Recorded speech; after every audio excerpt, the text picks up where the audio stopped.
Judiciary Committee will come to order. Without objection, the Chair is authorized to declare recesses of the committee at any time.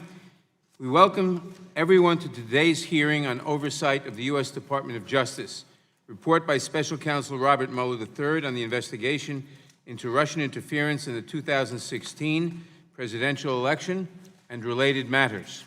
I will now recognize myself for an opening statement. Attorney General Barr has informed us that he will not appear today.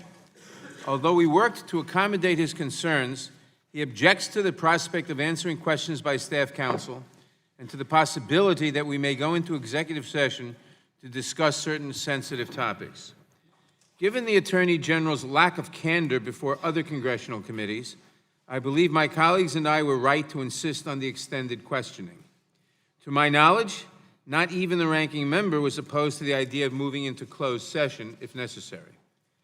But even if Democrats and Republicans disagree on the format of this hearing, we must come together to protect the integrity of this chamber. The administration may not dictate the terms of a hearing in this hearing room. The challenge we face is bigger than a single witness. Late last night, the Department of Justice wrote to inform us that they will ignore our subpoena for the unredacted Mueller report and the underlying evidence. They have made no meaningful attempt at accommodating that subpoena, which was due yesterday. The letter references the Attorney General's offer to 12 members of Congress, 12 out of 435, to look behind some, but not all, of the redactions, provided that we agree not to discuss what we see with our colleagues and that we leave our notes behind at the Department of Justice. It is urgent that we see the documents we have subpoenaed, but I cannot agree to conditions that prevent me from discussing the full report with my colleagues and that prevent the House from acting on the full report in any meaningful way. An accommodation designed to prevent us from taking official action is no accommodation at all.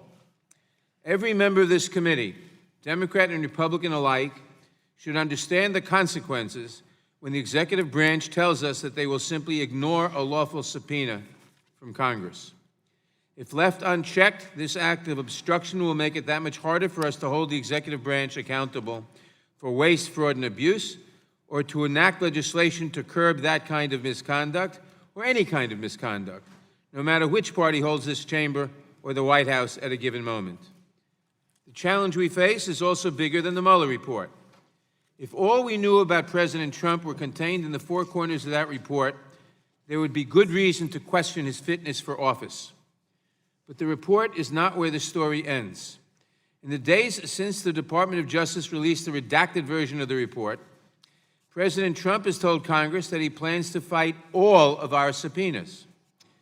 The average person is not free to ignore a congressional subpoena, nor is the president.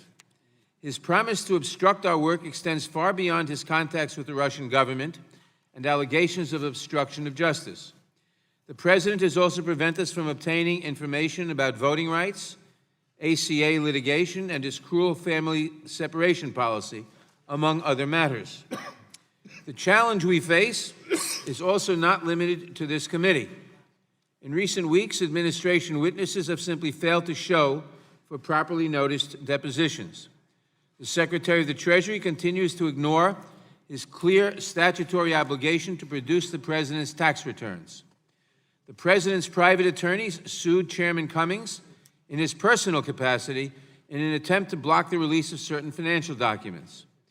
Ladies and gentlemen, the challenge we face is that the President of the United States wants desperately to prevent Congress, a co-equal branch of government, from providing any check whatsoever to even his most reckless decisions. He is trying to render Congress inert as a separate and co-equal branch of government. The challenge we face is that if we don't stand up to him together today, we risk forever losing the power to stand up to any president in the future. The very system of government of the United States, the system of limited power, the system of not having a president as a dictator is very much at stake. The Attorney General of the United States is sworn to uphold the Constitution as our nation's chief law enforcement officer. He has an obligation to do everything in his power to warn the President of the damage he risks and the liability he assumes by directly threatening our system of checks and balances and of limited government. Sadly, the Attorney General has failed in that responsibility. He has failed to check the President's worst instincts.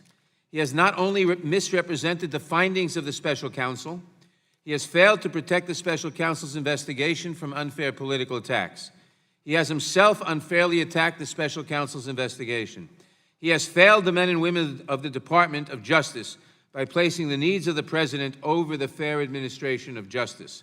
He has even failed to show up today. Yes, we will continue to negotiate for access to the full report for another couple of days. And yes, we will have no choice but to move quickly to hold the Attorney General in contempt if he stalls or fails to negotiate in good faith. But the Attorney General must make a choice. Every one of us must make the same choice. That choice is now an obligation of our office. The choice is simple. We can stand up to this President in defense of the country and the Constitution and the liberty we love, or we can let the moment pass us by. I do not, and we have seen in other countries what happens when you allow such moments to pass by. I do not know what Attorney General Barr will choose. I do not know what my Republican colleagues will choose. But I am certain that there is no way forward for this country that does not include a reckoning with this clear and present danger to our constitutional order. History will judge us for how we face this challenge. We will all be held accountable in one way or the other. And if he does not provide this committee with the information it demands and the respect it deserves, Mr. Barr's moment of accountability will come soon enough. I now recognize the ranking member of the Judiciary Committee for his opening statement. Thank you, Mr. Chairman. Let's be very clear. There is only one reason, and one reason only, at this point, we are not being able to fulfill our constitutional role of oversight, and that is the chairman's demands that were played out yesterday. We could have had a hearing today. What bothers me the most about this is not only did, in standing for the questions that were discussed and the issues that have been discussed between me and the chairman, not only did he take the ability for the American people to hear again from Bill Barr, he took our ability to hear from Bill Barr today. To protect, maybe, because some didn't feel like they could ask proper questions. Maybe they wanted more staff questions. Who knows? But yesterday we found this, that he claims that he wants staff to question the Attorney General because the 5 minute per member is not enough. But yet we spent and approved a motion yesterday that said we could do a whole hour, an extra hour between the chairman and myself. He could have took one of these fabulous members that he has, and he has some excellent attorneys on his side, some of the best. He could have given them all 30 minutes, and they could have questioned the Attorney General any way they wanted to. Instead, we go back to a circus political stunt to say we want it to look like an impeachment hearing because they won't bring impeachment proceedings. That's the reason. Take whatever you want to take. You can go out and have press conferences. You can say it from this dais. You can say whatever you want to have. But the reason Bill Barr is not here today is because the Democrats decided they didn't want him here today. That's the reason he's not here. You could have done anything else you wanted. And what is amazing to me is to say that he is scared of answering questions, to scared that he's not. And you can disagree with the Attorney General all you want, but for yesterday, he sat for over almost 6 hours in the Senate voluntarily asking questions, even on a second round that was taken up by Democrats who wanted to ask more questions. And you can agree, did he do good, did he do bad? It doesn't matter, but we're not getting that opportunity today because the stunt and the circus continues over here. All we had to do, we agreed to more time. We could talk about executive session, but no. For some reason, for some purpose, except the optics of something they can't do or don't want to do right now, they wanted to have a staff member ask questions. As I said before, if that staff member wants to ask questions so desperately, run for Congress. Put a pin on, find a committee. But you know, I can continue on and on and on about the issue that we have here and the impeachment agenda and whatever you want to have, and saying that he's blackmailing this committee, he's terrified to come before this committee.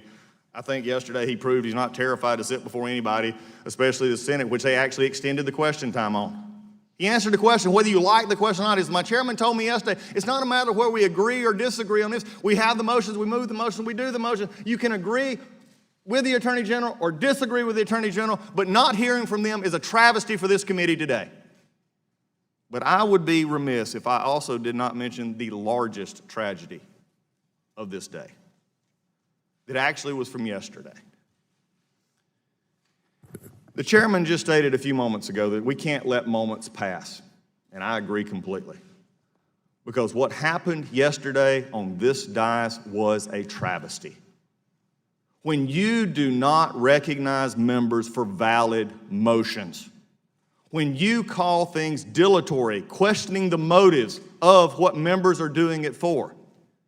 I have sat on this committee for 6 years, and I have sat through hours of motions to strike the last word, of giving other members on the minority side more time, more time. One of my biggest concerns I ever had with Chairman Goodlatte is, why do you let it continue? Just call the previous question.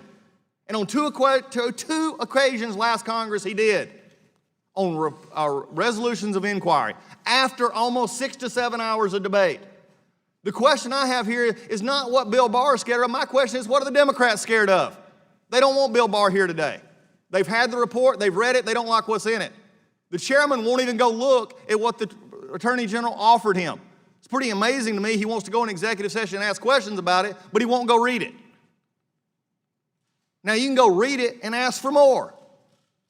But here's the problem today, and this problem from yesterday is not over. If the majority wants to run a committee in which minority rights do not matter, parliamentary procedure does not matter. We saw it on full display yesterday.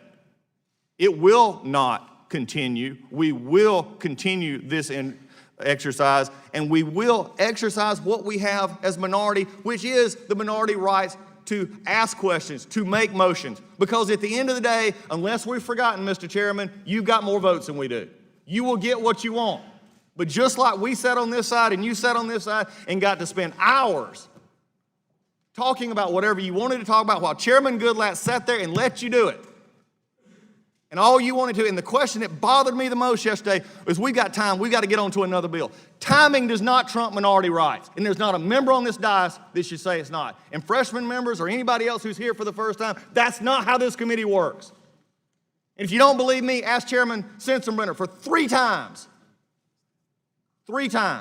was chairman of this committee, and he laid it out clearly yesterday. But when we degrade members of my side, calling Ms. Lesko's amendment ridiculous, calling ours dilatory, that's just wrong and should offend everybody on this dais. Mr. Chairman, this is wrong. The tragedy of today is not that you have an empty chair, not that you have props. You can call the Attorney General whatever you want. You know, I'm reminded of sticks and stones kind of quote. But what really bothers me today is the travesty of what happened in minority rights yesterday. And there's not a member of the Democrats who were on this committee last year that can honestly look me in the face and say, y'all were not treated much better by a chairman who actually followed the rules than we were treated yesterday. I yield back. Thank you, Mr. Collins. Ordinarily, at this point, I would introduce the witness, but instead, we will conclude this proceedings. I just want to say, we didn't choose not to have Mr. Barr come. He chose. We cannot permit him or anybody in the administration to dictate the manner in which we function. This does not include our inquiry into the Attorney General's handling of the Mueller report, point of parliamentary inquiry, his conduct before Congress, nor does it conclude our efforts I seek recognition to for a compel parliamentary production inquiry. of the entire report and its underlying materials. We will not hear from the Attorney General today, but this committee intends to obtain the information that it needs to conduct its constitutional oversight and legislative responsibilities. We will defend the prerogatives of Congress. We will defend the rights of the American people to know what's going on. We will defend the constitutional scheme of equal and coordinate branches of government. We will make sure that no president becomes a monarch. We need the information without delay. The hearing is Mr. Chairman, And we'll do so with trampling minority rights. going to be, Mr. Chairman, where there is not going to be a recognition of members who seek legitimate inquiry as to the procedures